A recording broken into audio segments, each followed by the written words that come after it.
UPSC असो अथवा MPSC असो, सर्वात मोठा प्रश्न आहे तो म्हणजे वाचलंय खूप सारं माहिती पण आहे, पण लिहिता येत नाही. किंवा त्याचाही मोठा प्रश्न त्यापेक्षा सर लिहायला बसलो की हात थरथर कापतो. त्याचाही मोठा प्रश्न पुढचा तो म्हणजे सगळं काही माहीत असताना लिहित असताना पण सर मनासारखं लिहिता येत नाही.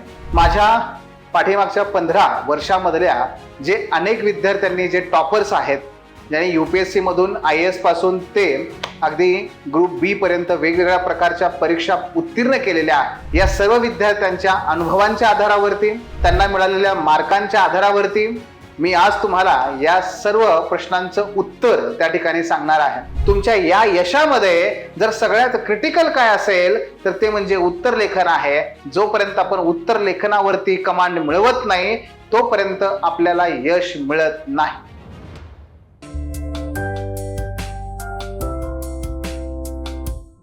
सर्वप्रथम आपल्या सर्वांचं पुन्हा एकदा हार्दिक स्वागत आपल्या the officer your personal mentor या प्लॅटफॉर्मवरती. मित्रांनो, आपला सर्वात मोठा प्रश्न काय असतो? UPSC असो अथवा MPSC असो, सर्वात मोठा प्रश्न आहे तो म्हणजे वाचलंय खूप सारं माहिती पण आहे, पण लिहिता येत नाही. किंवा त्याच्यापेक्षा मोठा प्रश्न कधी लिहिलंच नाही. किंवा त्याचाही मोठा प्रश्न त्यापेक्षा सर लिहायला बसलो की हात थरथर कापतो. त्याचाही मोठा प्रश्न पुढचा तो म्हणजे सगळं काही माहीत असताना लिहित असताना पण सर मनासारखं लिहिता येत नाही. मित्रांनो, हे सगळे आपले प्रश्न आहेत की नाही? आणि याच प्रश्नांवरती आपल्याकडे आज आपण या सत्राच्या माध्यमातून एक उत्तर शोधणार आहोत. आणि ते उत्तर आहे येस, ते म्हणजे की या उत्तर लेखनावरती आपल्याला एका बाजूला कला आणि दुसऱ्या बाजूला त्याला विज्ञान या स्वरूपात पाहायचं आहे. आणि कला आणि विज्ञान, आर्ट अँड सायन्स या दोन्ही पद्धतीने आपल्याला पुढे जायचं आहे. माझ्या पाठीमागच्या 15 वर्षामधल्या जे अनेक विद्यार्थ्यांनी जे टॉपर्स आहेत, ज्यांनी UPSC मधून IAS पासून ते अगदी ग्रुप बी पर्यंत वेगवेगळ्या प्रकारच्या परीक्षा उत्तीर्ण केलेल्या आहेत, या सर्व विद्यार्थ्यांच्या अनुभवांच्या आधारावरती, त्यांना मिळालेल्या मार्कांच्या आधारावरती मी आज तुम्हाला या सर्व प्रश्नांचं उत्तर त्या ठिकाणी सांगणार आहे. आणि हेच आपलं पुढचं सत्र आहे. नमस्कार, माझं नाव अमोल घोडके आणि गेली 15 वर्ष मी जवळपास 40,000 पेक्षा जास्त विद्यार्थ्यांना शिकवलंय. 2,500 पेक्षा जास्त विद्यार्थ्यांना मेंटॉरिंग केलेलं आहे. आणि 2022 पासून आम्ही प्रामुख्याने विद्यार्थ्यांना 1-to-1 मेंटॉरिंग वरती विशेष भर देऊन प्रत्येक विद्यार्थ्याची जी वेगळी गरज आहे ती लक्षात घेऊन आम्ही त्यांना घडवण्याचा प्रयत्न करतोय. आणि त्याच माध्यमातून आतापर्यंत फक्त केवळ या 2 ते 3 वर्षामध्ये 2022 नंतर आमचे जवळपास 100 पेक्षा जास्त विद्यार्थी राज्यसेवेतून उत्तीर्ण आहेत. आणि UPSC मध्ये 6 पेक्षा जास्त विद्यार्थ्यांनी यश मिळवलेलं आहे. अगदी मागच्याच वर्षात आदिती चौगुलीने या ठिकाणी IAS ही रँक मिळवली आहे. 63वी रँक तिने मिळवलेली आहे. आणि याच पंक्तीमध्ये आता पुढे आम्हाला तुम्हाला सुद्धा बसवायला नक्कीच आवडेल. मित्रांनो, मग याच मुद्द्याला धरून आपल्याला पुढे जायचं आहे की मला सुद्धा आदितीप्रमाणे जर IAS व्हायचं असेल तर मला काय करावं लागेल. मित्रांनो, विजेते हे वेगळ्या गोष्टी करत नाहीत, ते प्रत्येक गोष्ट वेगळ्या पद्धतीने करतात. आपल्यालाही तेच करायचं आहे. मग आम्हाला पुस्तकं विकत मी आणू शकतो, नोट्स मी कुठून तरी मिळवू शकतो, ते वाचून समजून घेऊ शकतो. पण सगळ्यात मोठी अडचण आणि जिथे खऱ्या अर्थाने मला मेंटॉर, माझ्या मित्रांची, मला मार्गदर्शकाची जी गरज भासते ती म्हणजे उत्तर लेखन.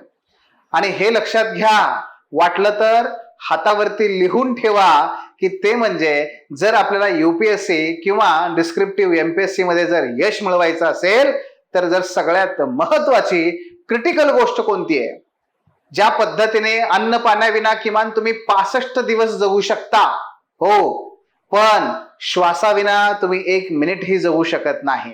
तसं मित्रांनो, तुमच्या या यशामध्ये जर सगळ्यात क्रिटिकल काय असेल तर ते म्हणजे उत्तर लेखन आहे.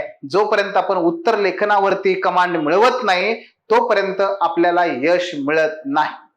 हे लिहून घ्या.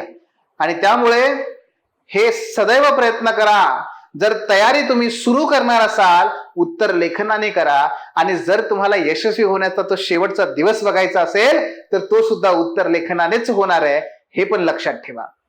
आणि म्हणून मित्रांनो, जर आपल्याला जळीस्थळी काष्टी पाषाणी यत्र तत्र सर्वत्र जर काही विचार आपल्या डोक्यात असायला पाहिजे, तर तो म्हणजे माझं उत्तर कसं प्रभावी होईल, मी उत्तर कसं प्रभावी पद्धतीने लिहीन आणि परीक्षकाला मी कसं प्रभावित करेन, हे असलं पाहिजे. हे लक्षात घ्या. मात्र मग ते जे सर्वोच्च प्रभावी करणारं उत्तर जे आहे ते कधी येईल, कशा पद्धतीने येईल, त्याचीच आपल्याला आता चर्चा करायची आहे. आणि त्यासाठी आपण 4 टप्प्यामध्ये आपण चर्चा करणार आहोत. यातला जो पहिला टप्पा आहे बरं का, यातला जो पहिला टप्पा आहे तो म्हणजे फेज 1, तो आहे फाउंडेशनचा.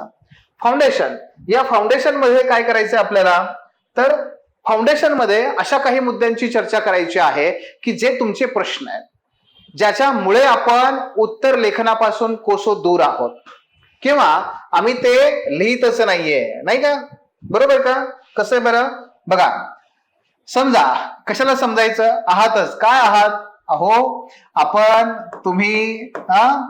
तुम्ही सर्वजण हिरो आहात या संपूर्ण स्टोरीचे.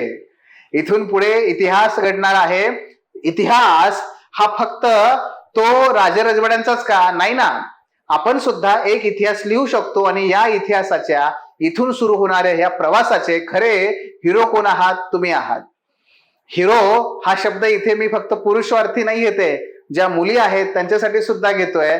तुम्हीच तुमच्या जीवनाचे शिल्पकार आहात, आहेत का नाही? मग त्या अर्थाने मी या ठिकाणी शिल्पकार म्हणून तुमचा या ठिकाणी उल्लेख केलेला आहे. पण आपल्या समोर मग मूवी म्हणला, चित्रपट म्हणला, स्टोरी म्हणलं की येतात विलन सुद्धा. अमरीश पुरी ते पासूनचे सगळे खलनायक त्या ठिकाणी येतात. कोण आहेत आपल्या ह्या सगळ्या यशाच्या समोरचे खलनायक? मला यशापासून दूर ठेवणारे खलनायक कोण कोण आहेत बरं?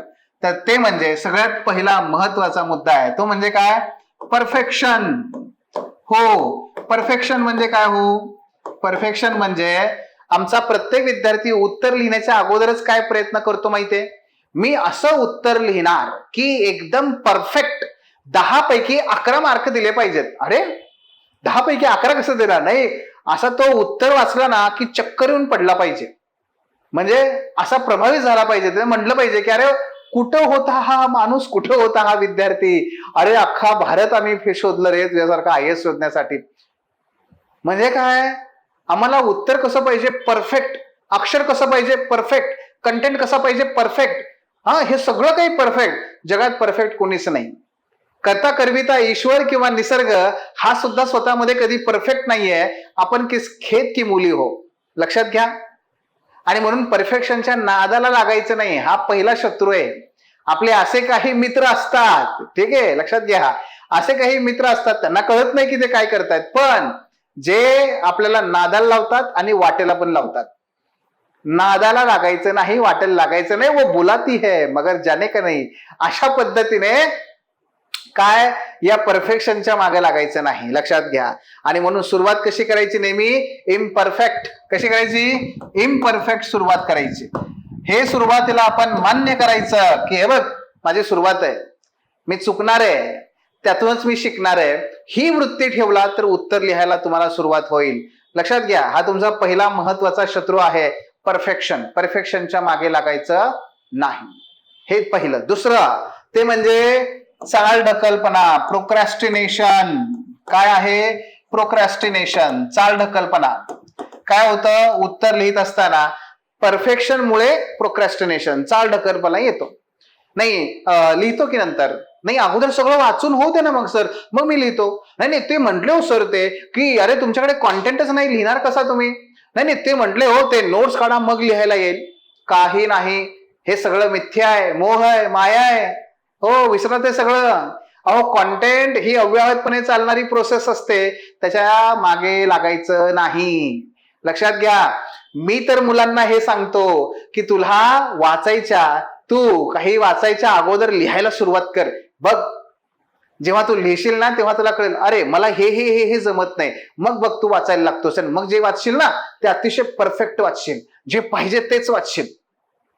तुम्हाला मी उदाहरण सांगतो निबंधाचं. निबंधाचं काय होतं, मुलांचा पहिला प्रश्न, सर ते 1200 शब्दाचा कंटेंट आणू कुठून मी? अरे कुठून आणणार आहे, ऑलरेडी तुझं वय किती आहे? वय 20 आहे ना, 21 आहे ना, 21 वर्ष काही ना काहीतरी शाळेतून वाचलंच आहेस ना, जगलाच आहेस ना समाजामध्ये, आहे ना आई वडिलांनी काहीतरी सांगितलेलं, स्वतःचे आहेत ना काही अनुभव, मग आता कशाची वाट बघतोयस? नाही पण ते कंटेंट, अरे हाच तर कंटेंट आहे तुझा, लिही, घे लिहायला सुरुवात कर. हे एक्सक्यूज शोधतो, तो एक्सक्यूज शोधतो, बिलकुल शोधायची गरज नाही. काय करायचंय, लिहायला सुरुवात करायची. कुठल्याही प्रकारे आजचं उद्यावर ढकलायचं नाही. संत कबीर काय म्हणतात, कल करे सो आज कर, आज करे सो अब. आहे की नाही, काय म्हणतात ते, आत्ता आत्ता ताबडतोब करायला लागायचं. आणि त्यामुळे हा तुमचा दुसरा शत्रू आहे, प्रोक्रॅस्टिनेशन, तो म्हणजे चाल ढकलपणा, दिरंगाई करणं. हे करायचं नाही. हे झालं दुसरं, लक्षात घ्या. आणि तिसरं तेवढंच महत्वाचं आहे, टेक्निकल गोष्टीमध्ये सुरुवातीला अडकून पडायचं नाहीये. टेक्निकल गोष्टीमध्ये सुरुवातीला अडकायचं नाहीये. म्हणजे काय, नाही ते उत्तराचं मला कळलं पाहिजे ना, की नक्की याचा अर्थ काय आहे, त्याचा अर्थ काय आहे, हे कसं लिहायचं, सुरुवात कशी असते, मेन बॉडी कशी असते, कन्क्लुजन, हे ते नाही रे बाळा. एखादं मूल जेव्हा भाषा शिकायला लागतं, उदाहरण घे, भाषा शिकायला लागतं तेव्हा ते अगोदर ग्रामर शिकत नाही. लहान मूल अगोदर आई त्याला ग्रामर शिकवत नाही ना. हे बाळा, नेहमी बोलताना ऍक्टिव्ह वॉइस आणि पॅसिव्ह वॉइस असे दोन वॉइस असतात. Past tense, present tense, future tense असे असतात. अरे नंतर बोलशील, अगोदर ग्रामर शिकून घे, असं शिकवत नाही. अगोदर ती काय म्हणते, अद्यमध्ये तोनुलं, काय म्हणते ते, सोन्या कुठे गेला, अ बाबडे, हे सगळं सुरू होते की नाही. लहान मूल किंवा तुम्ही सुद्धा बघा ना, आसपासचे अनेक लोक तुम्हाला असं सापडतील ज्यांना भाषेचं ज्ञान नाहीये, ज्यांना ग्रामर येत नाहीये, पण ते बोलत नाहीत का? बोलतात ना. तुम्ही किती बोलताना, तुम्ही किती ग्रामरचं लक्ष ठेवता हो? नाही ना. मग तसंच आहे उत्तराचं सुद्धा. टेक्निकल बाबीमध्ये अडकायचं नाही. लक्षात घ्या, टेक्निकल बाबीमध्ये अडकायचं नाही. काय करायचं, कशी सुरुवात वगैरे नंतर सांगतील ना शिक्षक, आहोत ना आम्ही सांगायला. अरे अगोदर लिहा. आणि म्हणून लक्षात घ्या, हिरो तुम्ही आहात, तुम्ही शिल्पकार आहात. तुमच्या समोरचे हे 3 महत्वाचे प्रश्न आहेत. आता मग प्रत्यक्ष सुरुवात करायची आहे, पण प्रत्यक्ष सुरुवात करण्याच्या अगोदर आणखी आपला फेज 2. या फेज 2 मध्ये काय बघायचं आपल्याला, तर ते म्हणजे आपले 3 पिलर्स. काय आहेत, 3 पिलर्स ऑफ आन्सर रायटिंग. 3 स्तंभ आहेत आपल्या उत्तर लेखनाचे. लक्षात घ्या, पहिला स्तंभ तो म्हणजे आहे तुमचा दुसरा स्तंभ, आणि हा तिसरा स्तंभ.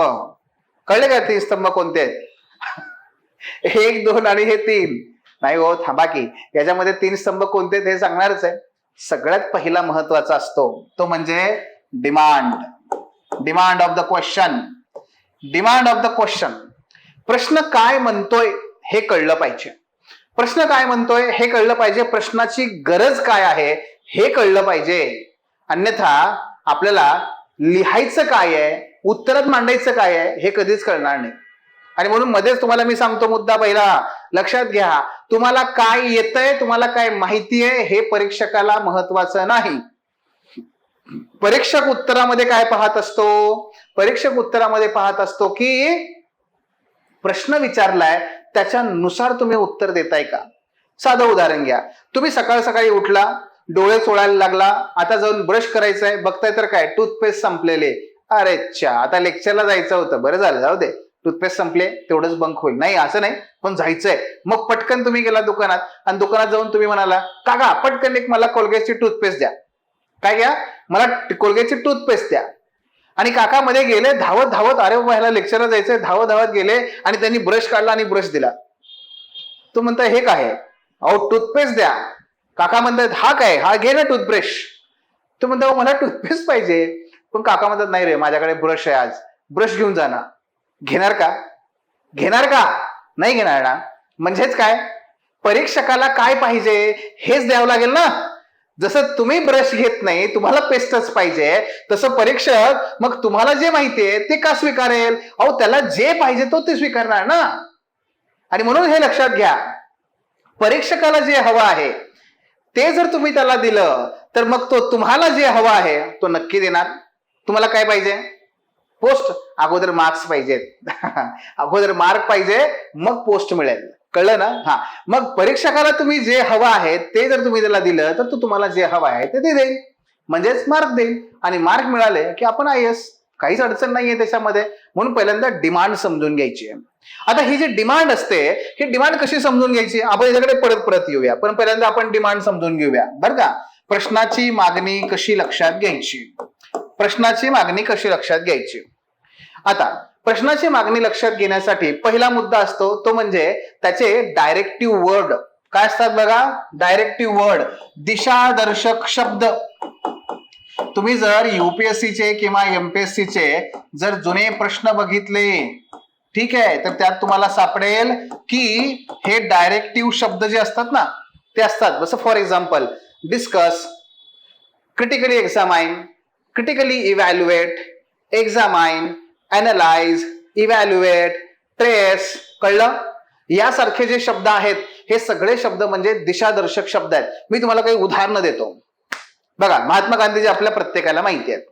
आता मी तुम्हाला एक प्रश्न विचारतो. बघा, महात्मा गांधीजी यांच्या भारतीय स्वातंत्र्य संग्रामातील योगदानाची चर्चा करा. आता योगदानाची चर्चा करा, चर्चा करा, डिस्कस हा शब्द आहे. याचं उत्तर वेगळं आहे पुढच्या प्रश्नापेक्षा. पुढचा ऐका. महात्मा गांधीजी यांच्या भारतीय स्वातंत्र्य संग्रामातील योगदानाचे चिकित्सक मूल्यमापन करा, क्रिटिकली इव्हॅल्युएट. इथं उत्तर वेगळं आहे, लक्षात घ्या. आता पुढचा प्रश्न विचारतो तो म्हणजे महात्मा गांधीजी यांचे भारतीय स्वातंत्र्य संग्रामातील योगदानाचा विस्तार करा, इलॅबोरेट. काय करा? विस्तार करा. म्हणजे त्यांनी जे जे योगदान दिलंय ते विस्तारपूर्वक सांगा. लक्षात येते तुमच्या? आता पुढचा आणखी प्रश्न ऐका. महात्मा गांधीजी यांचे भारतीय स्वातंत्र्य संग्रामातील योगदानाचे सोदाहरण स्पष्टीकरण द्या. काय आहे? इलुस्ट्रेट. बघा, सोदाहरण स्पष्टीकरण द्या म्हणलं, फक्त काय करायचंय? त्यांचं जे योगदान आहे ते लिहायचंय, त्याला उदाहरण द्यायचंय. काय योगदान? नेतृत्व पुरवलं. उदाहरणार्थ 30 कोटी जनतेला त्यांनी एकत्र आणलं, नेतृत्व पुरवलं. उदाहरणार्थ भारतीय राष्ट्रीय सभेचे त्यांनी सदैव नेत्यांना आणि संघटनेला नेतृत्व पुरवून त्यामध्ये एक वाक्यता आणली. काय केलं? उदाहरण दिलं आपण लगेच. त्याच्या अगोदरचा प्रश्न काय होता? विस्तार करा. विस्तार नेतृत्वच आहे, पण विस्तार करा. नेतृत्व कसं? त्यात उदाहरणाची गरज नाहीये, पण त्यांनी भारतीय राष्ट्रीय सभेचं नेतृत्व केलं, नेत्यांना दिशा दर्शवण्याचं काम केलं, लोकांना मार्गदर्शन केलं. विस्तार केला आपण, त्या नेतृत्वाचा विस्तार करतोय. त्याच्या अगोदरचा प्रश्न क्रिटिकली एक्झामाइन. काय त्यात हे लिहायचं नाही आपल्याला की नेतृत्व वगैरे त्यांनी कसं योगदान दिलं, नाही. आपल्या क्रिटिकल एक्झामाइन मध्ये काय करायचंय? त्याचे सकारात्मक मुद्दे आणि नकारात्मक मुद्दे लिहायचे, त्यांचे दोष आणि त्यांचे महत्व लिहायचंय आपल्याला, ते लिहायचंय त्यात. इथे लक्षात तुमच्या? म्हणजे काय बघा, तेच गांधीजी, तेच स्वातंत्र्य संग्राम, तेच त्यांचं योगदान, पण बदललं काय? सारखं डायरेक्टिव्ह बदलला. हा डायरेक्टिव्ह बदलत गेला की ऑटोमॅटिकली आपलं उत्तर बदलत गेलं. म्हणून पहिल्यांदा डिमांड ऑफ द क्वेश्चन कुठून कळणार? तर त्याचं असतं डायरेक्टिव्ह वरून आपल्याला ते कळतं. हे नेहमी लक्षात ठेवा. त्यानंतर याचा दुसरा मुद्दा असतो मागणी समजून घेण्याचा. तो म्हणजे काय आहे? तर त्या प्रश्नाचा जो मतितार्थ आहे, इनहरंट मतितार्थ, तोही आपल्याला समजून घ्यावा लागतो. त्याचा इनहरंट मीनिंग काय आहे त्या प्रश्नाचा, आपल्याला ते समजून घ्यावं लागतं. उदाहरणार्थ बघा, महात्मा गांधीजी यांच्या स्वातंत्र्य संग्रामातील योगदानाची समर्पकता सांगा. समर्पकता किंवा वैधता किंवा प्रासंगिकता म्हणजे काय? Today's relevance, today's validity. मग आता समर्पकता, वैधता, त्याचं प्रासंगिकता हे सांगा म्हटलंय. आता महात्मा गांधीजी कळले, ते स्वातंत्र्य संग्राम पण कळला, पण हे जे काही आहे वैधता, प्रासंगिकता, ते कीवर्ड मध्ये पण येतच, डायरेक्टिव्ह मध्ये पण त्याचा अर्थ काय? जोपर्यंत तुम्हाला प्रश्न नक्की काय म्हणतोय हे कळत नाही तोपर्यंत तुम्हाला त्या उत्तराबद्दल काहीच लिहिता येत नाही. एक तुम्हाला आणखी एक प्रश्न सांगतो. बघा, ऐका, लक्षपूर्वक ऐका.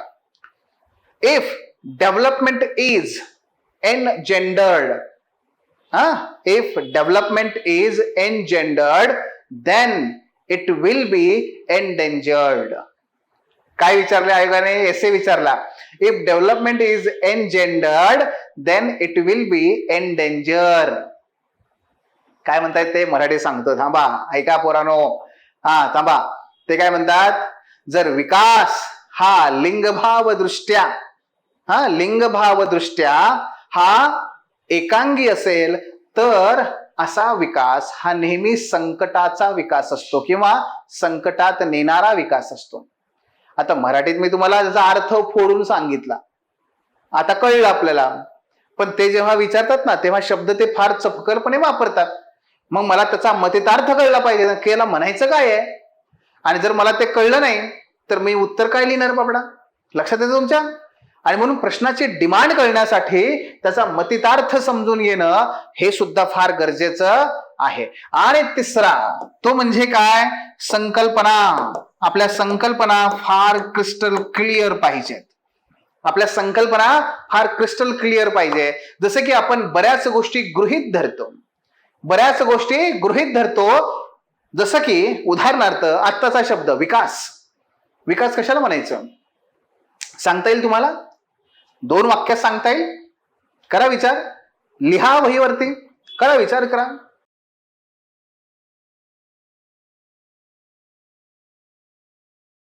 झाला विचार? ओके, समजतंय का? लक्षात येते? बघा काय आहे, विकास कशाला म्हणायचं? कठीण आहे का नाही? बर, संस्कृती हा शब्द आपण नेहमी वापरतो. कशी करणार डेफिनेशन संस्कृतीची? करा बरं. सभ्यता, करा बरं डेफिनेशन त्याची, करा ना. जागतिकीकरण, करा बरं त्याची डेफिनेशन करा त्या ठिकाणी. आधुनिक, आम्ही आधुनिक आहोत, आमचा समाज आधुनिक आहे, करा बरं आधुनिकीकरणाचे डेफिनेशन सांगा मला. डेफिनेशन नाही, अर्थ तरी सांगा, क्रिस्टल क्लिअर सांगा. अडकलो का नाही? आणि जर आपल्याला यासारख्या मूळ बेसिक संकल्पनांची जर आपल्याला जर अर्थ सांगता येत नसेल तर मग प्रश्न तरी कसा कळणार हो? प्रश्न तरी कसा कळणार? आणि जर प्रश्न कळला नाही उत्तर कसं लिहिणार?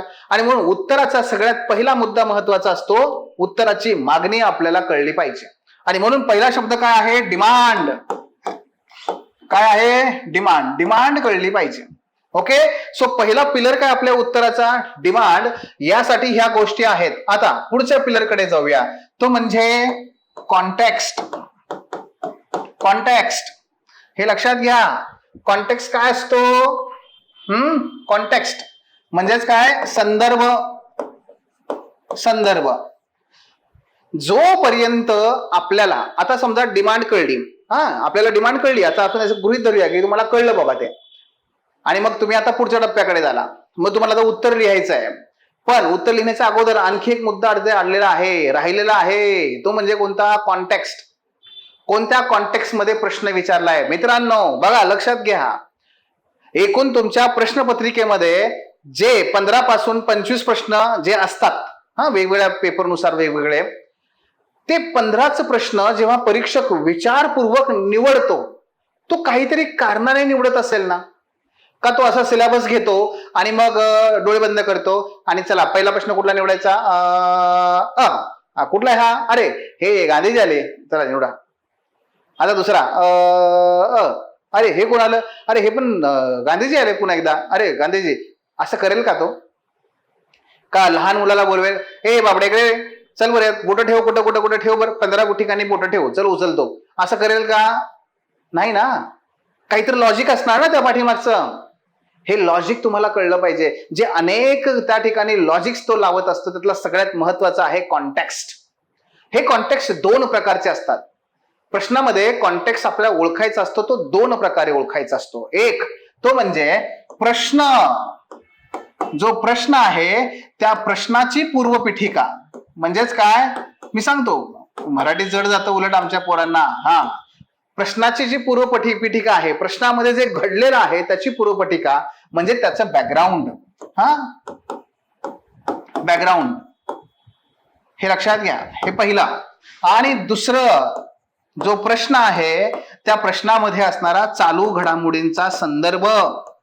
चालू घडामोडींचा संदर्भ, ह्या दोन गोष्टी प्रत्येक प्रश्नामध्ये हे दोन्हीच्या दोन्ही असतीलच असं नाही. एखाद्या प्रश्नामध्ये फक्त एक असेल, हा नसेल.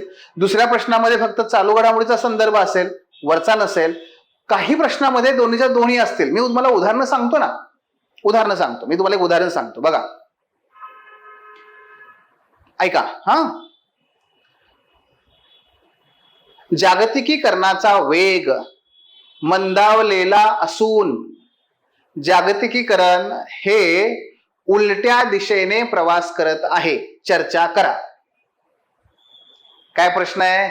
जागतिकीकरणाचा वेग मंदावलेला असून जागतिकीकरणाची प्रक्रिया उलट्या दिशेने प्रवास करत आहे. चर्चा करा.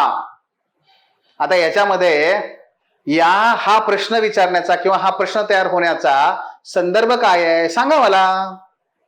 करा विचार.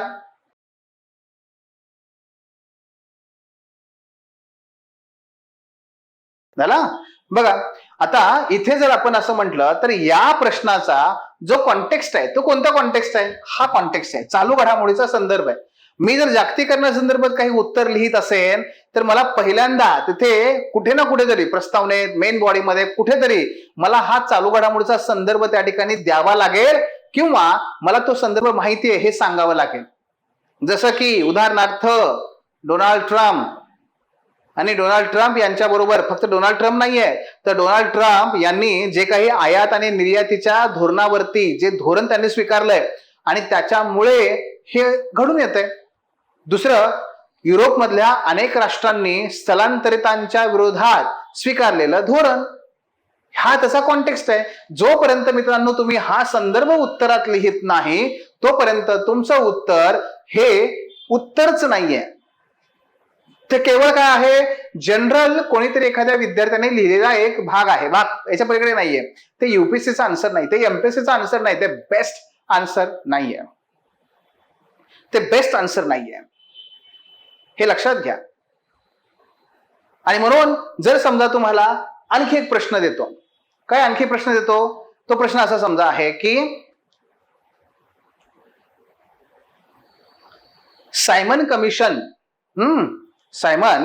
कमिशन जे आपल्याला माहिती आहे, त्याने भारतामध्ये आलं आणि त्याच्या विरोधात अनेक लोकांनी अनेक प्रकारचे काळे झेंडे वेगवेगळ्या प्रकारे दाखवले आणि ह्या सायमन गो बॅक नावाच्या घोषणा दिल्या वगैरे वगैरे वगैरे वगैरे सगळं आपल्याला त्यामध्ये माहिती आहे ना.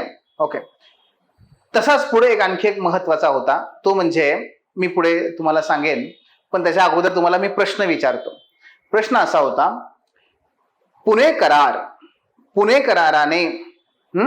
पुणे कराराद्वारे भारताचे सामाजिक स्वरूपातील विभागणी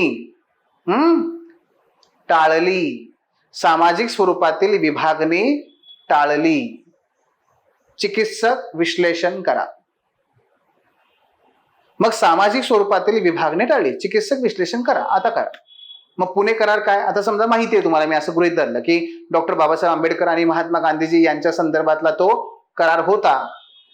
आणि मग त्याने काय केलं तर जसं ह्या ब्रिटिशांनी राजकीय स्वरूपात आपली विभागणी केलीच होती, आता सामाजिक स्वरूपातली विभागणी सुद्धा होणार होती आणि ती टाळली गेली. याने काय हो, डायरेक्ट तुम्ही फक्त पुणे करारावरती फोकस राहिलात, तुमचं उत्तर होईल का योग्य प्रकारे? जी गरज आहे ती पूर्ण होईल का? बिलकुल नाही. ते कधी होईल? जर तुम्हाला त्याचं बॅकग्राऊंड माहित असेल तर. त्याचा कॉन्टेक्स्ट काय? कॉन्टेक्स्ट आहे त्याचा कॉन्टेक्स्ट आहे जातीय निवाडा. जातीय निवाड्याचा कॉन्टेक्स्ट काय आहे? ती गोलमेज परिषदेचा कॉन्टेक्स्ट काय आहे? ती सविनय कायदेभंगाची चळवळ. म्हणजे बघा, एकाला 2, दोघाला 3, तीनाला 4 अशा प्रकारे कॉन्टेक्स्टवर कॉन्टेक्स्ट आहे. हे सगळं जोपर्यंत तुम्हाला माहित नाही, आठवत नाही, तोपर्यंत तुमचं उत्तर हे प्रभावी होईल हे कसं काय वाटतं आपल्याला? ते शक्यच नाहीये. आणि म्हणून आपल्याला काय करायचं आहे? संदर्भ निवडता आला पाहिजे, संदर्भ शोधता आला पाहिजे की हे आज का विचारलाय, हाच प्रश्न आज का विचारलाय, या प्रश्नाचं त्या काळामध्ये काय महत्व होतं, त्या काळामध्ये त्याचा संदर्भ काय होता आणि आजच्या काळातला काय संदर्भ आहे. कॉन्टेक्स्ट शिवाय लक्षात घ्या, परीक्षकाच्या हृदयाला हात लावता येत नाही. त्याला असं वाटलं पाहिजे, हो त्यांनी विचारलंय ना एका विशिष्ट कॉन्टेक्स्टने, जसं जागतिकीकरण, त्याला अपेक्षाच आहे तुम्ही डोनाल्ड ट्रम्प लिहायलाच पाहिजे, पण ते सगळेच लिहितात. त्याला आणखी एक अपेक्षा आहे, ती जगात स्थलांतरितांच्या विरोधात चळवळ चालू आहे, धोरण चालू आहेत. जसं भारतामध्ये रोहिंग्यांच्या विरोधात धोरण स्वीकारलं गेलं, तसंच युरोपमध्ये सुद्धा युरोपियन राष्ट्रांनी अफगाणिस्तान, सिरिया या आफ्रिकन कंट्री मधल्या अनेक लोकांच्या विरोधी धोरणं स्वीकारलेली आहेत. जर्मनी सरकार हे अत्यंत उजव्या कडव्या धोरणांचं सरकार आज आहे की जे स्थलांतरितांना हाकलून देत आहे. ट्रम्प भाऊ हे सुद्धा हाकलून देत आहेत. जगामध्ये सर्वत्र या पद्धतीने बंधनं पुन्हा येत आहेत. परीक्षकाची ही डिमांड आहे, जोपर्यंत तुमच्या त्या उत्तरामध्ये त्याला तो शब्द सापडत नाही, स्थलांतरितांच्या विरोधातली चळवळ, तोपर्यंत जागतिकीकरणासंदर्भातला मी विचारलेल्या प्रश्नाचं उत्तर याच्यावरती त्याच्या हृदयाला हात लागणारच नाहीये. आणि तुम्हाला हे करावं लागेल, हा संदर्भ द्यावा लागेल. तो देणार नाही तोपर्यंत तुम्हाला ते कळणार नाही, तुम्हाला मार्क मिळणार नाही. आणि म्हणून दुसरा पिलर काय होता याचा संदर्भ, तो म्हणजे कॉन्टेक्स्ट. लक्षात येत आहे? कॉन्टेक्स्ट म्हणजे बघा, या दोन्हीही ठिकाणी मी तुम्हाला काय केलं, अगोदर डिमांड, अगोदर कॉन्टेक्स्ट. मी कॉन्टेंटकडे अजून आलोच नाहीये. कॉन्टेंट हा त्याच्यानंतर येतो घटक. लक्षात घ्या, तिसरा पिलर कोणता आहे तुमचा? कॉन्टेंट. हा तिसरा आहे, महत्वाचा आहे, पिलर आहे. शेवटी कुठलाही एक वासा निघून गेला की घराचं छप्पर जसं कोसळतं, तसं हे आहे की आपल्याला तिथे तिसरा हे पिलर यावंच लागतो. कॉन्टेंट गरजेचं आहे, नाही असं नाही म्हणलं मी. पण मित्रांनो, कॉन्टेंट साठी म्हणून मी उत्तर लिहिणार नाही असं कधी करायचं नाहीये. ओके, मग पुढचा तिसरा पिलर काय बरं आपला? तो म्हणजे कॉन्टेंट. आता कॉन्टेंट म्हणजे काय? आशय. मराठीमध्ये त्याला आशय म्हणतात. आम्हाला इंग्रजी मधलं कळतं लवकर, मराठीतलं कळत नाही, काही हरकत नाही. आशय, कॉन्टेंट. बघा लक्षात घ्या, कॉन्टेंट शिवाय आपल्याला उत्तर लिहिता येत नाही, हे मान्य आहे. पण कॉन्टेंट नाही म्हणून मी उत्तर लिहिणार नाही, हे असं करायचं नाही. पहिला मुद्दा का? कारण जेव्हा उत्तर लिहायचं असतं तेव्हा उत्तर लिहित असताना उत्तर लिहिण्याच्या दोन पद्धती आहेत. ओपन बुक मेथड, ठीक आहे, आणि क्लोज बुक मेथड. अशा दोन प्रकारच्या मेथड आहेत. जे विद्यार्थी नुकतीच सुरुवात करतायत त्या विद्यार्थ्यांना मी आवर्जून सांगेन, तुम्ही ओपन बुक मेथडने सुरुवात करा. ओपन बुक, पुस्तक समोर ठेवले, पुस्तक समोर ठेवून सुद्धा आम्हाला त्यातून उत्तर बघा, वाचा आणि लिहा. का? त्याच्यामुळे काय होईल, तुमचे पहिले कॉन्टेक्स्ट, त्याच्या अगोदरचा जो तुमचा डिमांड आहे, हे मुद्दे मला कळतील. अरे तुला ते जमतंय का, ते समजतंय का? आणि मी तुम्हाला लिहून देतो की विद्यार्थ्यांनी प्रश्न बघून, म्हणजे पुस्तकामध्ये बघून सुद्धा जरी लिहिले ना, त्याच्यामध्ये किमान मी 10 तरी चुका काढू शकतो, 10 चुका. आणि म्हणून आम्ही सुरुवातीला जेव्हा विद्यार्थी आमच्याकडे येतो तेव्हा आम्ही विद्यार्थ्याला कधीही हे सांगत नाही की तू न बघता लिही. कारण न बघता म्हणलं ना, विद्यार्थी बॅच संपल्यानंतर पण वर्षभर लिहित नाही. डायरेक्ट परीक्षेला जर पास झाला तर जातो आणि लिहितो, असं नाही करायचं. याच्यावरचा उपाय काय आहे? कॉन्टेंटसाठी थांबायचं नाही हो, तुम्ही लिहा, पहिल्या दिवशी बघून लिहा. कारण मित्रांनो, आपले जे प्रश्न असतात ना, हे प्रश्न तुम्ही पुस्तकं बघून जरी लिहायचं म्हटलं तरी सुद्धा तुम्हाला जमत नाहीत. आणि जमले तरी सुद्धा त्यामध्ये अनेक टेक्निकल चुका असतात, ज्या आम्ही तुम्हाला काढून त्या ठिकाणी दाखवतोय, सांगतोय की बाळा हे बघ, या प्रश्नाची ही गरज ही होती, तू अशा पद्धतीने लिहिलंय. हे बाळा, प्रस्तावना अशी करायची होती, तू अशी केलेलं आहे. हे बघ, तुझ्या उत्तरामध्ये फ्लो नाहीये, हे बघ, हे अशा प्रकारे फ्लो आणता येतो. हे बघ, ही उदाहरणं या ठिकाणी देणं गरजेचं होतं, हे तुझ्यात नाहीये. कळलं तुम्हाला? बघून सुद्धा आपल्याला ह्या गोष्टी कळत नाहीत. आणि म्हणून का थांबताय? थांबू नका. काय म्हणतात स्वामी विवेकानंद? उठा, जागे व्हा, आहे ना, म्हणतात ना. आणि त्यामुळे आणि संघर्ष करा. आणि हे बाबासाहेबांनी पण तोच मंत्र आपल्याला दिलेला आहे, थांबू नका, जोपर्यंत ध्येय सिद्ध होईल थांबू नका. माझ्याकडे कॉन्टेंट नाही म्हणून मी थांबायचं? बिलकुल नाही, थांबू नका, वाचा, पुस्तकं समोर ठेवा आणि लिहा. हे कॉन्टेंट मध्ये आपल्याला करायचंय. हे आशयामध्ये पहिलं क्लोज बुक. अहो, हे करणार आहे तुम्ही कधी करणार आहे? जेव्हा तुमच्या मल्टिपल रिव्हिजन होतील तेव्हा करा. जेव्हा तुमची परीक्षा, मुख्य परीक्षा, त्याच्या अगोदर तुम्हाला रिवाइज करायचंय तेव्हा करा. तुम्ही करणार आहे. ह्या दोघांमध्ये अंतर आणि फरक फक्त एका गोष्टीचा आहे, तो म्हणजे रिव्हिजन आणि पाठांतर. ते झालं की ऑटोमॅटिक तुम्हाला क्लोज बुकने लिहिता येतं. पण वाय टू वेट, तोपर्यंत काय थांबायचं? लिहा. हा झाला पहिला मुद्दा, तो म्हणजे आशयाचा. दुसरा मुद्दा, आशय जो आहे आपला, तो आशय आपल्याला समृद्ध असला पाहिजे. कसा असला पाहिजे तो? समृद्ध. बघा उदाहरणार्थ पुन्हा एकदा, जर महात्मा गांधीजी यांचं भारतीय स्वातंत्र्य संग्रामातील योगदान स्पष्ट करा असं म्हणाले, किंवा महात्मा गांधीजी यांचं भारतीय स्वातंत्र्य संग्रामातील योगदानाचं चिकित्सक विश्लेषण करा, विस्तार करा, असं काही आलं का नाही? काही मग तुम्ही सुरुवात कशी कराल? कसं कराल सांगा? तर माहिती आहे आपल्याला काय, महात्मा गांधीजी, मुलं जनरली काय करतात हे तुम्हाला सांगतो. महात्मा गांधीजी हे भारतीय स्वातंत्र्य संग्रामाचे जनक होते किंवा काय नेते होते, मग त्यांनी असं केलं, मग असं केलं, हे सगळ्यांनाच माहिती आहे. माझं काय वेगळेपण आहे? माझा कॉन्टेंट इतरांपेक्षा वेगळा कसा असेल हे मला त्या ठिकाणी सांगायचंय, हे आपल्याला इथून दाखवायचंय, हे बघायचंय. लगा कशा प्रकारे होऊ शकतं बरं? जसं की मी माझ्या उत्तराची सुरुवात अशी करेन की पंडित जवाहरलाल नेहरू यांच्या मते गांधीजी यांचं योगदान हे संघर्ष, तह आणि संघर्ष या रणनीतीनुसार विश्लेषित करता येते. बघा काय केलं मी, सुरुवात कशी केली? पंडित जवाहरलाल नेहरू यांच्या मते गांधीजी यांचं योगदान संघर्ष, तह आणि संघर्ष या पद्धतीने किंवा या व्यूहरचनेच्या आधारावर स्पष्ट करता येईल. झालं. स्ट्रूस, स्ट्रगल, ट्रूस. STS त्याला असं म्हणलं जातं. हे स्ट्रूस, स्ट्रगल आणि स्ट्रगल. मग या पद्धतीने जर आपण बघितलं तर होतं काय की आपल्याला परीक्षकाला प्रभावी करता आलं, पहिल्याच वाक्यामध्ये प्रभावित करता आलं. पण हे कशामुळे? माझ्याकडे कॉन्टेंट आहे, तो कॉन्टेंट मी गोळा केलाय. मी इतरांप्रमाणे फक्त पुस्तकं वाचली नाहीत, मी हा विचार केला की मला जर गांधीजीवरती एखादा प्रश्न लिहायचा असेल, कोणतं माझ्याकडे कोटेशन आहे, माझ्याकडे काय आहे जे इतरांपेक्षा वेगळं आहे, मी ते माझ्या उत्तरामध्ये टाकतो. माझं उत्तर मग त्या ठिकाणी इतरांपेक्षा वेगळं बनेल. इथे लक्षात तुमच्या? मग असं आपण काय करू शकतो कॉन्टेंटमध्ये? तर कॉन्टेंटमध्ये आपल्याला आपलं उत्तर आणि आपला कॉन्टेंट जर समृद्ध बनवायचं असेल, पहिलं ते म्हणजे वेगवेगळ्या प्रकारची कोटेशन. कोटेशनला मराठीत म्हणतात उद्धरण. काय म्हणतात? उद्धरण. मराठी अवघड वाटते का? नाही ना, माहित आहे, आपण भाषेवर काम करत नाही. हा पुढचा मुद्दा सांगणार आहे मी तुम्हाला. उद्धरण, आपल्याकडे पाहिजेत कोटेशन्स. दुसरं आपल्याकडे पाहिजे डेटा. त्याला मराठीत म्हणतात विदा किंवा माहिती. आपल्याकडे या पद्धतीने डेटा पाहिजे, लक्षात घ्या. दुसरा आपल्याकडे फॅक्ट, बर का, तथ्य. आपल्याकडे तथ्य पाहिजेत, फॅक्ट्स. आपल्याकडे वेगवेगळ्या प्रकारच्या आकृत्या, चार्ट आणि नकाशे हे सुद्धा पाहिजेत. त्याचबरोबर चालू घडामोडीतील ज्या घटना आहेत त्या सुद्धा आपल्याकडे पाहिजेत.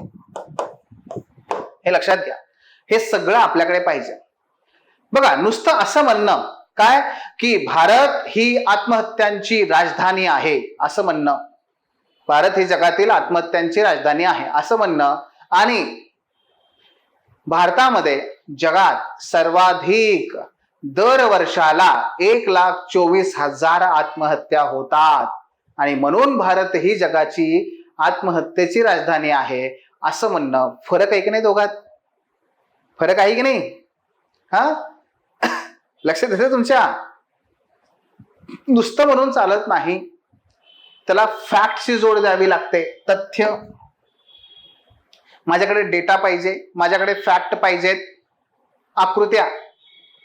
म्हणजे मी नुसतं असं लिहून चालत नाही. काय बघा, मी लिहून दाखवतो तुम्हाला. काय की हिमालय पर्वतरांगा. बघा आता तुम्ही इथे हिमालय पर्वतरांगा मधील जम्मू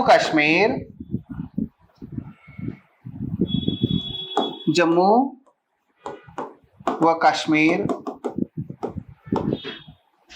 हिमाचल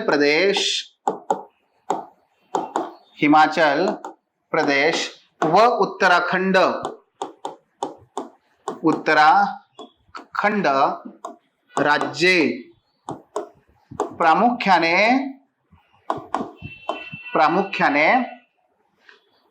ढगफुटीने ग्रस्त आहेत किंवा प्रभावित आहेत. मी असं लिहिलं. ठीक आहे.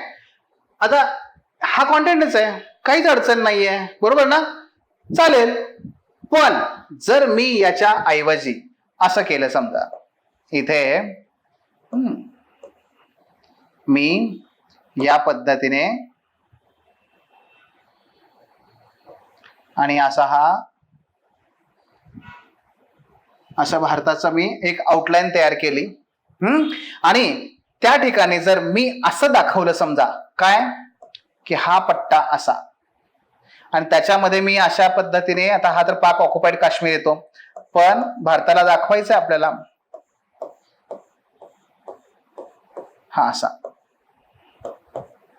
हा काय आहे तर मी असं दाखवलं इथं की काय जम्मू काश्मीर, त्यानंतर हिमाचल प्रदेश,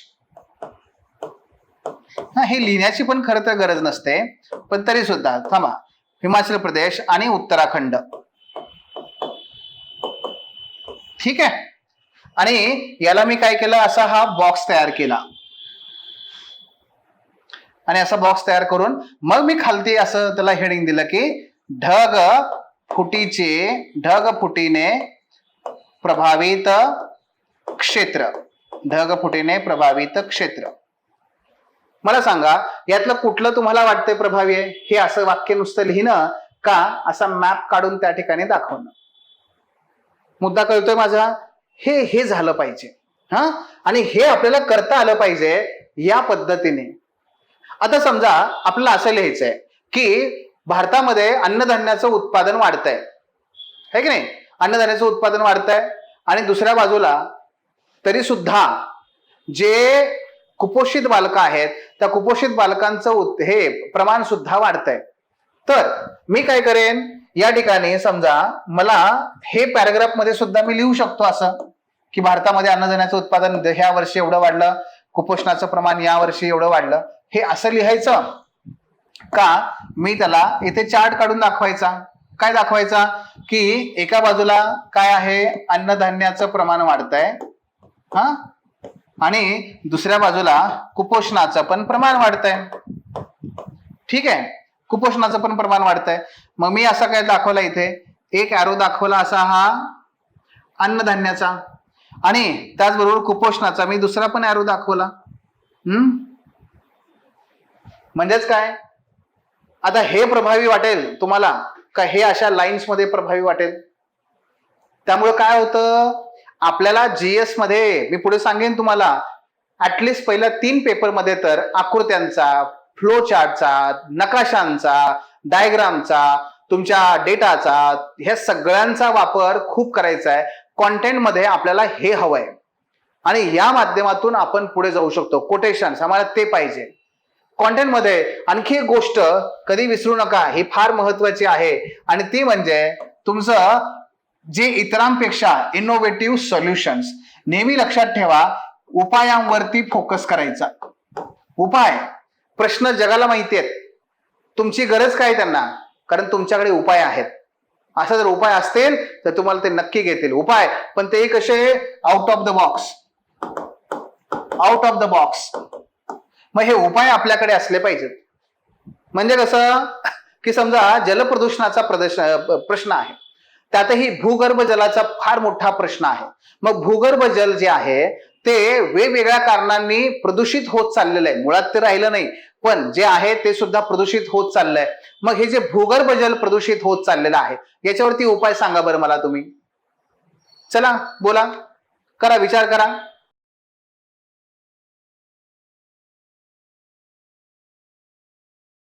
झाला विचार? काय करणार सांगा? तर सर्वजण हेच म्हणतील ना की नाही, हे योजना आहे त्या योजनांची अंमलबजावणी करेन, हे करेन, ते करेन, असं करेन.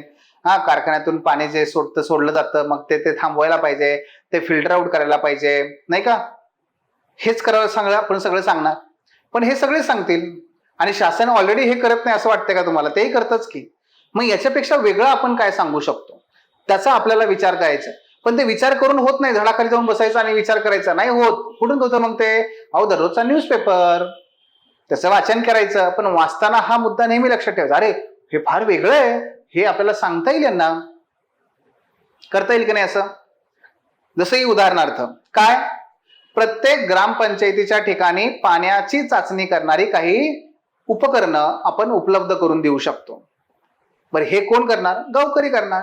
म्हणजे लोकांचाही सहभाग त्यात आला आणि अशी अतिशय साधी साधी उपकरणं, त्यामधून खर्चही कमी झाला. हा, लोकांनी एकदा ते डिटेक्ट केलं, अरे ह्याच्यामध्ये आर्सेनिकचं प्रमाण जास्त आहे, ह्याच्यामध्ये नायट्रेटचं प्रमाण जास्त आहे, बस ते वरती कळवलं तर त्यात असेल तर वरची यंत्रणा लगेच कामाला लागेल. म्हणजेच काय केलं आपण? फ्रॉम बिलो आपला उपाय कसा आहे? इनोव्हेटिव्ह आहे. आपण लोकांना सहभागी करून घेतोय. लो कॉस्ट आपला उपाय आहे, हे पाहिजे आपल्याला कॉन्टेंटमध्ये, हे करायचं आहे. आणि त्याचबरोबर आणखी एक महत्वाचा मुद्दा असतो आपलं कॉन्टेंट हा समृद्ध बनवण्यासाठी, तो म्हणजे केस स्टडीज. काय असतं हे? केस स्टडीज असतं. काय असतं हे? केस स्टडीज असतं. जसं उदाहरणार्थ की बरेचसे आपले अधिकारी आहेत की जे वेगवेगळ्या ठिकाणी जमेल तशा पद्धतीने प्रश्न सोडवण्याचा प्रयत्न करतायत. काय करता येईल बघा. आता सोलापूर जिल्ह्यामध्ये बरेचसे असे खाणकाम आहेत जे खाणकाम केलं जात आहे आणि त्या दगड त्यातला निघतो ना, त्या दगडावरती वस्तू बनवणं वगैरे ते बनवण्याचं काम करतात लोक. हे या मुलांच्या शाळेकरता काय करता येईल? काय केलं तर तत्कालीन आयुक्त जे होते ना सोलापूरचे, ते म्हणजे आपले तुकाराम मुंडे साहेब, त्यांनी काय केलं तर तिथे जुन्या हे होत्या SMT, सोलापूर महानगरपालिका ट्रान्सपोर्ट, तिथल्या बसेस त्यांनी काय केल्या? दुरुस्त करून घेतल्या.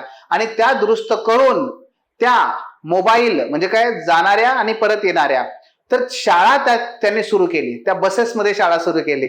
एक शिक्षक त्यामध्ये नेमला गेला, तो जायचा त्या बसमध्ये जाऊन ती मुलं त्या बसमध्ये बसायची, त्याच्यामध्ये ते शिकवायचे, बस परत आपल्या घरी शिक्षकाला सोडून घरी. आहे की नाही? बर, दुसरं असं स्वीट भट्ट्यावरती जी मुलं आहेत त्यांच्या शिक्षणाकरिता काय करायचं तर तिथे जसं आपल्याकडे साखर शाळा असतात तसं माननीय अजित जोशी सरांनी हरियाणामध्ये वीटभट्ट्यावरच्या मुलांकरता वीटभट्टी शाळा सुरू केली. दुसरं उदाहरण, आता गणपती उत्सव येईल समोर आपल्या. मग गणपती उत्सवातला एक सर्वात मोठा प्रश्न असतो, प्लास्टरच्या ज्या मूर्त्या असतात त्या पाण्यामध्ये कुठेच विरघळत नाहीत आणि त्यामुळे फार मोठं प्रदूषण होतं. शिवाय त्या विसर्जनानंतर गणपतीच्या मूर्ती तुटलेल्या वगैरे वगैरे बाहेर पडतात. अनेकांच्या हृदयाला अशा वेदना होतात. उपाय काय याच्यावर? काही नाही, नैसर्गिक पद्धतीने मातीच्या किंवा शाडूच्या बनवलेल्या मूर्त्या बनवणं. आहे की नाही हे? पण हे राबवणं सुद्धा कोणतरी गरजेचं आहे ना. मग आळंदीमध्ये जी आपली ही आहे इंद्रायणी आहे, तिचं प्रदूषण आपल्याला सगळ्यांना माहिती आहे. बरं, त्याच्यामध्ये परत याची भर पडू नये. मग आता नगर परिषदेचे जे मुख्याधिकारी आहेत माधव खांडेकर सर, त्यांनी काय केलं, तिथे शाळा, तिथले कर्मचारी या लोकांना सहभागी करून काही शाडूच्या मूर्त्यांच्या ज्या काही गणपतीच्या मूर्त्या आहेत त्या बनवण्याचा एक उपक्रम आयोजित केला. संदेश गेला, लोकांनाही छान वाटलं. ह्या ज्या केस स्टडीज आहेत ह्या आपल्याला टाकाव्या लागतात की असं असं या ठिकाणी हे झालं, यातून हे झालं, किंवा यातून ह्या प्रकारे आपल्याला हा उपाय सोडवता येईल. केस स्टडी हे तुमचं काय करतं, उत्तर समृद्ध बनवतं आणि मग आपल्याला त्यातून इतरांपेक्षा आमचं उत्तर कसं वेगळं आहे हे सांगण्याची, हे दाखवण्याची संधी मिळते. हे लक्षात घ्या. आणि या पद्धतीने आपण मित्रांनो अतिशय चांगलं उत्तर लिहू शकतो. समजलं का? आपले 3 पिलर कोणते आहेत? आपले 3 पिलर आहेत डिमांड, कॉन्टेक्स्ट आणि कॉन्टेंट. हे आपल्याला जमलं पाहिजे. हा होता आपला दुसरा टप्पा.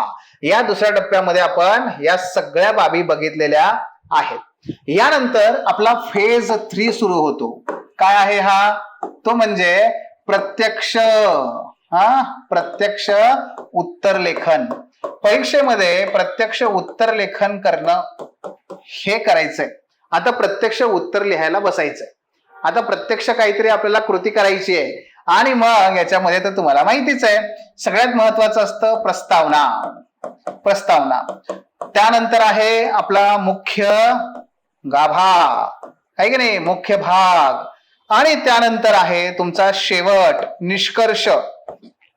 ह्या 3 पद्धतीने आपल्याला हे लिहिता येतं.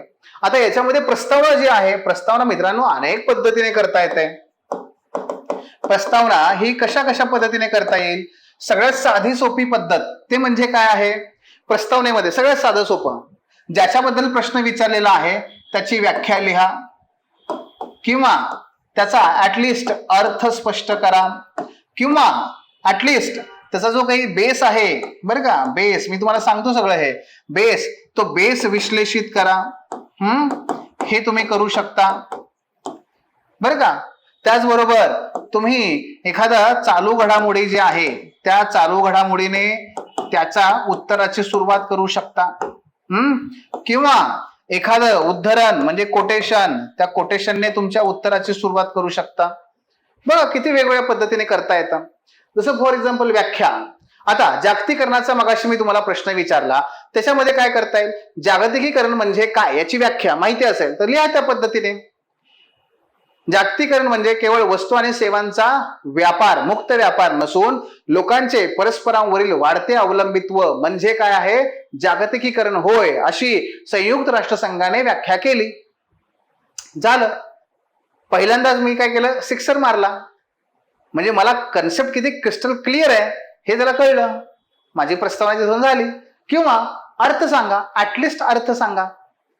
जागतिकीकरण म्हणजे कोणत्याही बंधनाशिवाय भिन्न भिन्न राष्ट्रांदरम्यान वस्तू व सेवांचा व्यापार घडून येणं, आयात निर्यात यासारखी बंधनं कमी होणं, लोकांना स्थलांतराच्या संधी मिळणं, असं सांगा अर्थ. काही हरकत नाहीये. ऍटलिस्ट त्याने सांगा, एखादं उत्तर त्याने सुरुवात करा. बेस विश्लेषित करणं. बेस म्हणजे बऱ्याच वेळेस कसं होतं, आता समजा हे ढगफुटीचं आपण उदाहरण घेतलं, काय की हिमालयन पर्वतरांगामध्ये अचानक घडून येणाऱ्या पुरांची समस्या अलीकडील काळात वाढत आहे, चर्चा करा, असा प्रश्न आहे. आता याच्यामध्ये प्रश्न कशाबद्दल आहे? अचानक येणाऱ्या पुराबद्दल आहे, फ्लॅश फ्लड बद्दल आहे. तुम्ही फ्लॅश फ्लडची इथे व्याख्या लिहू शकता. किंवा हे फ्लॅश फ्लड कुठे आहेत? हिमालयन पर्वतरांगामध्ये आहेत. तो त्याचा बेस आहे. तो त्याचा काय आहे? बेस आहे. मग तुम्ही हिमालयन पर्वतरांगांपासून पण सुरू करू शकता, कारण प्रश्न हिमालय पर्वतरांगाबद्दल पण आहे. तो त्याचा मूळ आहे, बेस आहे, आधार आहे. फ्लड कुठे येत आहेत? हिमालयामध्ये येतात. मग त्याच्याबद्दल तुम्ही सांगायला सुरुवात करा की हिमालय पर्वत हा जगातील सर्वात तरुण वली पर्वत असून तो अस्थिर आहे, भूगर्भदृष्ट्या अस्थिर आहे. आणि मग तिथे लिहायचं की त्यामुळे बदलत्या हवामानामुळे मानवनिर्मित कारणामुळे पुराची समस्या वाढत चाललेली आहे. असं आपण काय केलं? त्याची प्रस्तावना करू शकलो. बेस पण सांगितला. चालू घडामोडी. आताच हेच ढगफुटीचं उदाहरण घ्या. ढगफुटीबाबत उदाहरण काय घेऊ शकता की नुकत्याच 2024 मध्ये किंवा आत्ताची घटना घ्या 25 मधली, तर धरली 2025 कधी ऑगस्ट 2025 मध्ये उत्तराखंड मधील धारली या गावात अचानक आलेल्या पुराने पुन्हा एकदा या समस्येची तीव्रता सर्वांसमोर आणली आहे. चालू घटनेला आपण कनेक्ट केलं. जागतिकीकरणासंदर्भात ट्रम्प यांनी वाढवलेलं 50% भारतावर कर, त्याने सुरुवात करा. चालू घडामोडी. कोटेशन, एखाद्या कोटेशनने करू शकता तुम्ही. कोटेशनने करू शकता. जसं की फॉर एक्झाम्पल जागतिकीकरणासंदर्भात फ्रेडरिक रूझवेल्ट यांच्या मते जागतिकीकरण ही अव्याहतपणे चालणारी प्रक्रिया असून तिला अंत नाही. ती नेहमी वेगवेगळे रूप धारण करते. या संदर्भात जागतिकीकरणाची आपण पुढील प्रमाणे चर्चा करू. एखादं कोटेशन सांगितलं. मगाशी मी गांधीजी बद्दल तुम्हाला प्रश्न सांगताना कोटेशन सांगितलं की पंडित जवाहरलाल नेहरू यांच्या मते गांधीजी यांचं स्वातंत्र्य संग्रामातील योगदान हे संघर्ष असं आहे. ते संघर्ष आणि या पद्धतीने व्यूहरचना पाहता येते. कोटेशन त्याने तुम्ही सुरुवात करू शकता. येते लक्षात? सो प्रस्तावना अशा वेगवेगळ्या पद्धतीने लिहायची. त्याच्यानंतर मग काय करायचं? एक कनेक्टिंग पॅरा लिहायचा का? जर आवश्यकता असेल तरच लिहायचं, नाहीतर लिहायची गरज नाही. पण प्रश्नानुसार मात्र तुम्ही त्याला बघितलं पाहिजे. प्रस्तावना झाली की मग आपला मुख्य गाभा. मेन बॉडी, मुख्य भाग. आता मेन बॉडी कशी लिहिणार तुम्ही, कशा पद्धतीने लिहिणार? मेन बॉडी मध्ये आपल्याला काय करायचं आहे, पहिला मुद्दा तो म्हणजे उत्तर तुम्ही पॉइंट फॉर्मॅट मध्ये लिहा, चालेल.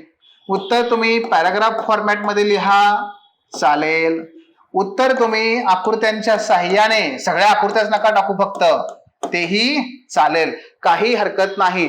तुम्ही वेगवेगळ्या पद्धतीने लिहू शकता. मेन बॉडी मध्ये मात्र फक्त करायचं काय आपल्याला, तर प्रश्नाची जी मूळ गरज आहे, जी मूळ मागणी आहे, मुख्य मागणी आहे, ती मूळ मागणी आपल्याला इथे पूर्ण करायची आहे, हे लक्षात घ्या. जागतिकीकरणाची प्रक्रिया ही मंद झाली आणि ती रिव्हर्स होतीये. तुम्हाला मान्य आहे का? तर 5 मुद्दे हो, हे होत आहे, आणि 5 मुद्दे पुढे नाही, होत नाहीये. दोन्ही पद्धतीने चर्चा. हा मूळ कॉन्टेंट हा पण तेवढाच महत्वाचा असतो. मूळ गाभा याच्यामध्येच मगाशी सांगितल्याप्रमाणे वेगवेगळ्या प्रकारे इनोव्हेशन, कॉन्टेक्स्ट पण आणि कॉन्टेंट पण, दोन्ही गोष्टी तुम्हाला इथे मूळ गाभ्यामध्ये दाखवता येतात, दाखवायला हव्यात. मूळ भाग हा मूळ भाग, आणि मूळ भागामध्ये मग तुम्ही आहे, तुम्हाला फ्रीडम आहे, तुम्हाला शब्द आहेत, ते करता आले पाहिजेत, बरं का. हे दुसरे मुद्दा आहे. आणि मुख्य भाग झाल्यानंतर मग शेवटी येतो तो म्हणजे तुमचा सारांश, कन्क्लुजन. सारांश हा सुद्धा कंपल्सरी करायचा. सारांश केलाच पाहिजे, कारण सारांश नाही केला तर परीक्षकाला हे कळत नाही की अरे ह्याने मध्ये उत्तर थांबवलंय का, याचं संपलंय का, ह्याला येत नाहीये. मध्येच तुम्ही ब्रेक केलं ना, ते काहीच नाहीये. आणि त्यामुळे असं समजा की एखादा चित्रपट पाहताय आणि चित्रपट पाहता पाहता पाहता पाहता संपला. अरे संपला, पण का संपला? म्हणजे पुढचा पार्ट येणार आहे म्हणून संपला का संपला? अरे पण तसं झालं काय, पुढे काय झालं काय माहिती? म्हणजे काय, असमाधान. काय होतं आपलं, असमाधान. ऍटलिस्ट त्याने सांगितलं तरी की बाबा कटप्पाने बाहुबली को मारा. आता लोकांना हा तरी किमान मुद्दा कळला की अरे कटप्पाने बाहुबली को क्यों मारा, येणार आहे, सेकंड पार्ट येणार आहे, म्हणजे येणार आहे, चला बाबा. लक्षात येतं तुमच्या? म्हणजे मुद्दे कसे असतात, असमाधानी, अतृप्त आत्मा म्हणून तुम्ही परीक्षकाला सोडायचं नाहीये, मग तो मात्र तुमचा पिच्छा सोडत नाही. म्हणून प्रश्नाचा शेवट हा केलाच पाहिजे. आणि तो कसा करायचा, त्यासाठी सुद्धा ते इम्प्रेसिव्हलीच ते करायचं. काही शब्द असतात, त्या शब्दांचा वापर मात्र तुम्ही करू शकता आणि त्याला इंडिकेट करू शकता, जसं की अशा प्रकारे झालं, त्याला लगेच कळतं, अच्छा म्हणजे हे शेवटाकडे आला. वरील प्रमाणे आला शेवटाकडे, एकंदरीत आला शेवटाकडे, एकूणच आला शेवटाकडे, सारांश रूपी असे म्हणता येईल की आला शेवटाकडे. हे काही शब्द आहेत की ज्या शब्दांच्या माध्यमातून तुम्हाला सांगता येतं की हे बघा, हे आता मी शेवटाकडे आलोय, मी आता कन्क्लुजन करतोय, सांगा, काही हरकत नाहीये. पण हे झालं काय, त्याला इंडिकेट करायचंय की मी आता कन्क्लुजन कडे आलोय. पण कन्क्लुजन मध्ये लिहायचं काय, कसं करायचं कन्क्लुजनची सर्वात रटाळ पद्धत ती म्हणजे काय, सारांश लिहिणे. सारांश लिहिणे. हो, म्हणजे समजा असं की वरती जे जे लिहिलंय ना सगळं, तेच पुन्हा खालती 2 वाक्यात लिहिणे, तेच सगळं खालती 3 वाक्यात लिहिणे, सारांश. याला काही फार प्रभाव पडत नाही, काही याच्यामुळे काही होत नाही. जसं की फॉर एक्झाम्पल, वरील प्रमाणे चर्चा करता आपणास हे म्हणता येते की जागतिकीकरण ना हे नष्ट होणार आहे, ना जागतिकीकरण हे पूर्णपणे विस्तारत आहे. तेच सगळं पुन्हा तेच रिपीटला काही कोणी मार्क्स देत नाही. त्यामुळे सारांश करणं, समरी करणं हे एक पद्धत आहे, पण that is not the best one.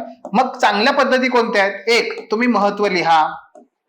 2, तुम्ही भविष्यामध्ये त्याचा काय परिणाम होतोय का ते लिहा. भविष्यातील परिणाम ते तुम्ही लिहा. ठीक आहे.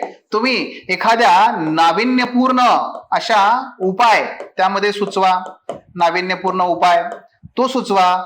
तुम्ही एखादं त्याच्यामध्ये जी एखादं हे असतं बघा, कोटेशन, उद्धरण, तुम्ही ते उद्धरण त्या ठिकाणी करा. त्याचबरोबर तुम्ही त्याला चालू घडामोडीशी जोडा. बघा, लक्षात घ्या किती पद्धती आहेत अशा. अगदी तुम्ही याला शासनाच्या ज्या योजना असतात, शासनाच्या योजना, उपक्रम याच्याशी पण जोडू शकता. अशा वेगवेगळ्या पद्धतीने तुम्ही तुमचं कन्क्लुजन लिहू शकता. वेगवेगळ्या पद्धती आहेत, एवढ्या वेगवेगळ्या पद्धती आहेत, कुठलीही एक पद्धत करा. त्याच्यानुसार आता बऱ्याच गोष्टी मी तुम्हाला सांगितल्यात ऑलरेडी, त्यानुसार एंड करा, काही हरकत नाहीये आहे. आणि मग जेव्हा आपण कन्क्लुजन चांगल्या पद्धतीने करतो, मार्क्स चांगले मिळतात, हे लक्षात ठेवा. आणि यातला आता फेज चौथा, फेज 4, ज्यामध्ये एक महत्वाचा मुद्दा मला तुम्हाला सांगायचा आहे, भाषा. भाषेकडे दुर्लक्ष करू नका. उत्तर लेखनामध्ये भाषा अत्यंत महत्वाचा भाग आहे. भाषा, आमचे बरेच विद्यार्थी जेव्हा सुरुवात असते तेव्हा येतात आणि म्हणतात, सर ते मराठीतून काही रिझल्ट दिसत नाही. तो आणि दिसत नाहीत, मग तुला आहे की संधी? नाही, ते मराठीतून कोणी आय झालं नाही हो, म्हणजे पहिलं कोणी आलं नाही, मग आहे की तुझ्यासाठी संधी? घे ना आव्हान, दाखव ना करून. पण ठीक आहे, हा भाग वेगळा. दुसरा मुद्दा, सर मराठीतून रिझल्ट. मग आमचं म्हणणं मुलांना हे असतं की जे मराठीतून परीक्षा देणारे विद्यार्थी जे आहेत ते मराठीतून का देतात परीक्षा? कारण कारण कारण आम्हाला इंग्रजी येत नाही. बघा का घेतो आपण? कारण आम्हाला इंग्रजी येत नाही म्हणून. मला दाखवा असा एखादा विद्यार्थी की जो हे म्हणतोय की सर मी मराठी घेणार कारण मला मराठी खूप चांगली जमते. लक्षात घ्या, मला मराठी घ्यायचंय कारण मला मराठी खूप चांगली जमते म्हणून मी मराठी घेणार. असे फार कमी येतो, आणि जे असे आहेत ते 100% यशस्वी होतात. ते 100% यशस्वी होतात. आमचे जे पहिल्या कॅटेगरीतली मुलं आहेत की इंग्लिश येत नाही म्हणून मराठी घेणारे, हे काय करतात माहितीये घोडचूक? ते म्हणजे हे माय मराठीला कधी जम्यातच पकडत नाहीत, गृहीत धरतात. हो, हे मराठी काय अभ्यासायचे?